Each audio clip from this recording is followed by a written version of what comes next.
Hey guys, we're going to go through tire change today in a couple steps. First thing we're going to do, have a flat tire that's come in. Going to make sure we release our brake, get it out of the way. On a disc brake, you don't need to release. It's just actually going to drop straight out. Undo the quick release. Drop the tire out. What we're going to do is we're going to use our tire lever. Go ahead and remove the tire from the bead. Be careful when you do this, keeping it aligned where the tire and the valve come out of the rim. As we take this off, I'm going to set the rim down so that I know the orientation of the valve.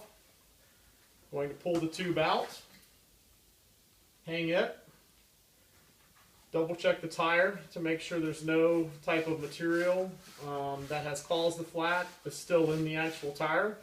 Normally what I do is you can either take a cloth or you can use your fingers very carefully to run on the inside of the tire.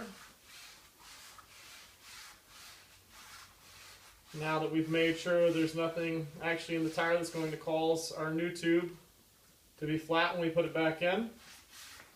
Okay, tire's been checked. Now what we're going to do, take our new tube, double check it, put a little bit of air in it to actually give it some form.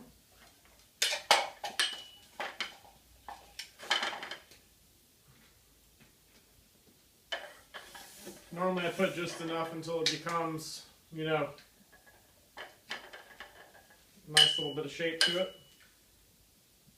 Double check our rim to make sure that if it was something that punctured the tire, that there's nothing still left in the rim bed. Put one bead of our tire back on the actual rim.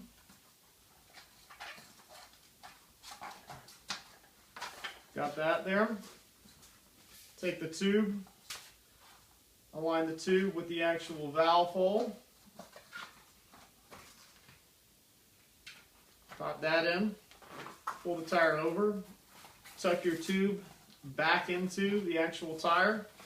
This just helps get it out of the way, so when we do mount the other bead into the rim, we don't pinch the tube. And then normally what I do is I start at the valve.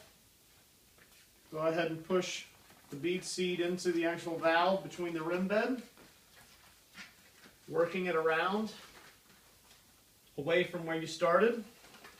Rolling it on, just making sure that you're pushing the tube up into the tire so that you don't pinch it.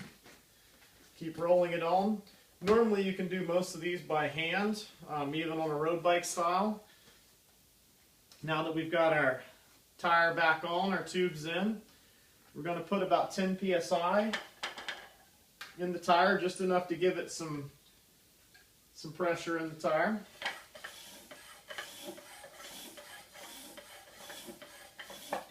Okay, we're at about 10 psi there. We're just going to double check that the actual bead is seated to the rim and we don't have any bulges or anything where the actual tube has gotten underneath the bead to lift it off. Go back around, double check it. Looks like this one's pretty good. It's telling me that my PSI range on the tire here is 40 to 65 PSI. So we're going to put it up to 40. This is a rigid mountain bike, so don't want to put too much air pressure in it. It'll create a bad ride.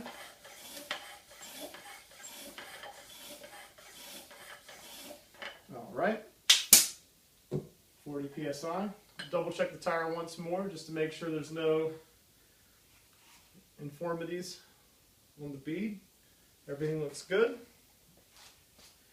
I'm going to go ahead and put the tire back onto the bike.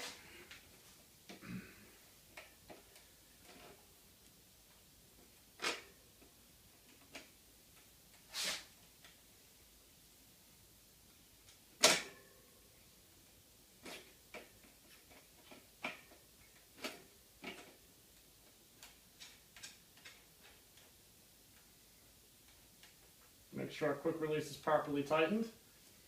Okay, then we're going to reconnect our brake. Now when we reconnect our brake, we want to make sure that any adjustments that need to be made, sometimes when we put the tire in, it could be a little bit off. Looks like we've got it in there. Our brakes are advancing at the same rate on both sides. There's no dragging. So everything looks good. You can either complete the task. If you're at your shop, you have a floor pump to get the correct PSI.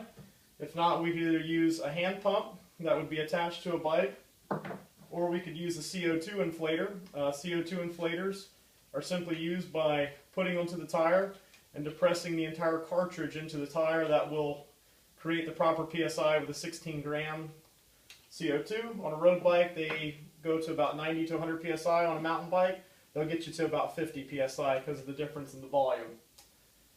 If there are any adjustments that need to be made to the brake with the contact to the rim, they can be done now after we've reinstalled everything and made sure that the alignment of the tire and the dropout is correct.